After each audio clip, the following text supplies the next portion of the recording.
much time today, so I've got to be quite quick. There's not a lot going on at the moment generally, so I thought what we'd do is just bring you a few pictures and we'll start them off there. There you go. Of a bus we went on at the beginning of the week, and it was for the Panto launch for New Wimbledon Theatre, who is putting on Dick Whittington, starring Shane Richie, and there's Mr. Richie, you see, look. There he is on the bus. We had a Routemaster bus and it went around the whole of London virtually, for like the whole of London, from Wimbledon Theatre, and it was great fun. And we had these people all to ourselves for the whole day, and we kept jumping, hopping on, hopping off, doing the odds photo call. Let me see, where did we go? We went to Westminster Abbey, we went to Trafalgar Square, we went to Tower Bridge, and then we went to AFC Wimbledon, where we met the Wimbledon Hayden, which was great for me because I used to be a big Wimbledon Football Club fan. I used to have a season ticket there. And after that we went to the Merton Civic Centre and met the mayor and all sorts, and it'll all be there. So there you go, and so enjoy those, and I'll try and put a few little sound bites on from some of the interviews I did on the bus.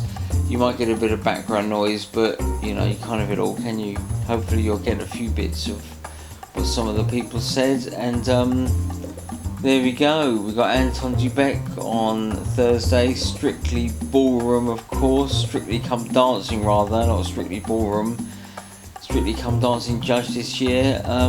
So lots going on. We've got lots of big stars that have given us some of their time and given us some advice. We've seen Dick and Dom, Derek Griffiths, who are appearing at Croydon soon and this year.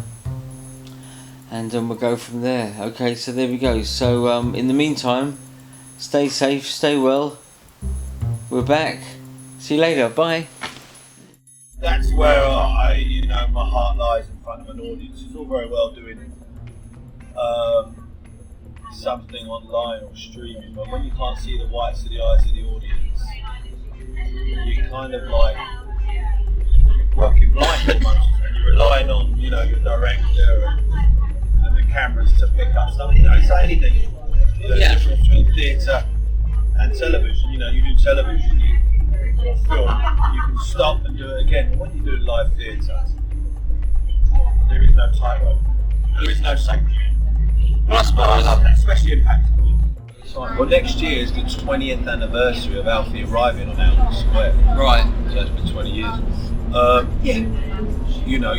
You've got to come to something like this as prepared. You've got to know your lines, because if you're lucky, you'll get a rehearsal, and if you're really lucky, you'll get 2 or 3 takes. But mostly, it's like a show like EastEnders. You turn up, you hit the ground running. You gotta know your stuff. And here I am playing like a young kid. I'm in my mid-50s here playing a young boy who got lost in London. I know, it's funny, there is a big leap of faith. You really have to suspend your imagination when you come and see me. But then again, I'm doing everybody's talking about Jamie. I'm playing the drag queen. I know, yeah. So, I'm going from literally in a break in the tour from playing a drag queen to playing Dick Whittington. We've literally done every panto we've done over the last few decades. When we didn't do pantomime together, we both had there was a couple of times where we've not worked together and there was always something missing. Whereas we have like a shorthand. He's like cat to my outfit. We have a shorthand on stage and just the audience get So my first panto was with Terry Scott. Wow. Back in 80. I remember standing in the wings and watching him and going, oh wow, how...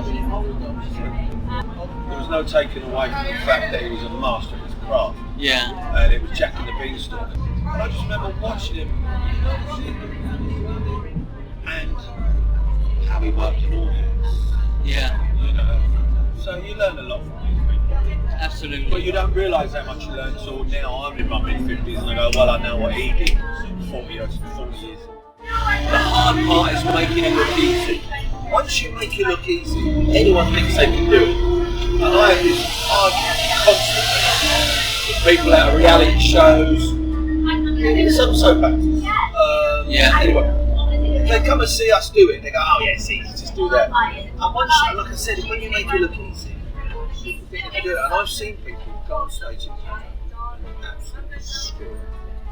Because there's an audience. And where the beats are, it's not like a musical, it's not like a play, it's an art form, you know what I mean? And the audience are the other members of it.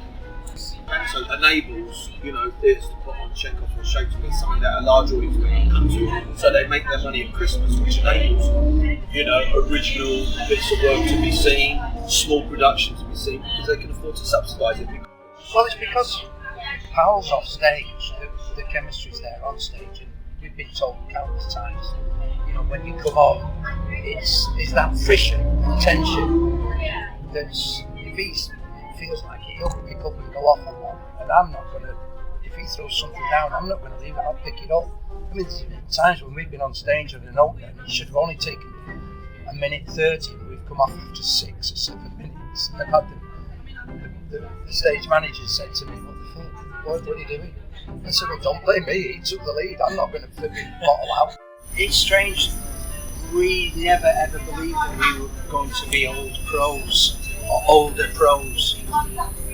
Was it Lloyd George who said, I stand tall by standing on the shoulders of giants before me? So it's all stuff that's been passed down. You've got kind of the hardest role in front of the hardest audience. But if you're honest with them, they're the first people that'll know if you're lying to them. Yeah. If you're honest and you go like that and you're with them, they'll follow you anywhere. And it's like I always remember talking to one of the young girls who was playing a princess for the first time. She said, no one's looking at me. And I said, don't you worry, every one of those kids are following you around the stage because you're a princess. Yeah. They want to be, they're dressed as princesses, they're not that. So never think they're not. This is my 30th Christmas show. 30th Christmas show? Yeah. Wow. I've played everything from dames to kings, all kinds of things. So this is one crazy follow-up to Pretty, and everybody's talking about Jamie, isn't it? Yeah, for sure. A bit different, isn't it? A bit different, yeah. At least Shane's going to be familiar. Yeah. There's one familiar face. Exactly. So, nice to be reunited with Shane again. Yeah. Was it mere coincidence that you've been cast together in this, or was it as someone put 2 and 2 together? I'm not sure. I'm actually not sure. But obviously Shane and I, when we were doing it in the West End, we got on really, really well. And yeah. And I'd never done a panto before, so. Oh really? Yeah, this is your first panto? Oh my god. So I'm actually buzzing. And to do one with Shane is like a baptism. Baptism by fire. Absolutely. Are the launches of your shows normally like this? No, oh my god, I was even just being on this bus today, I was like, what's going on? Absolutely. You're going to be the button of the jokes. I mean, I am excited. I love comedy. Like, it's my favourite thing. Getting to hear the audience's reactions and, hearing everything. It will be amazing. And if they tweak that, I mean, you've seen him and Peter work together. Yeah. They're going to be trying to make you laugh every single performance. I know they will. I've got to keep it together. If they get you to laugh, that's a mark up. I know they'll try. They'll probably be keeping a tally, backstage. I know they'll try for sure. Advice for all the thousands of young girls or young boys who are up and down the country just graduating or thinking of going to drama school? Never stop learning. That's one thing I definitely learned in the past couple of months. Something I learned going to drama school, first of all, is that every single day you are learning something brand new. And each job, I think each day you spend dressed as a cat in class, you're learning something brand new. So know the script back to front. If you know the script inside out, you can put a bookmark in it, walk away, do what you do, and come back to the bookmark out, and you're off again. And if you're going to play a gag, don't do it between you. Let the audience in. Otherwise it becomes self-indulgent. As soon as you hear Chris Package twiddling, you've lost him. Because the kids, as Stuart said, they're very honest. My number one advice is to be a nice person. I think being a nice person gets you far. You can be the most talented person, but if you're not nice, then you're not going to get the job. You know what? No one's ever said that to me before. Yeah, definitely. And that probably goes for pro or amateur. Yeah, definitely. No, you want to be nice to make friends and, get to know other people and the cast and crew and, we're all together trying to put on a show, so... There's sometimes you work with people and it's all about them. It's not precious. And so when you're working with somebody and they're not precious, it creates that width of the juices just flow more because you're thinking, because we've all worked with people like that. Oh God, I'm happy for anybody to get a big laugh. If your panto feels like it's a bit of a family, then it's really working well. Because I've been to pantos when it's about one person and it's all built around one person, and if they were ill, you'd have to cancel the show. Or if they were a twat, we'd all walk out of the show.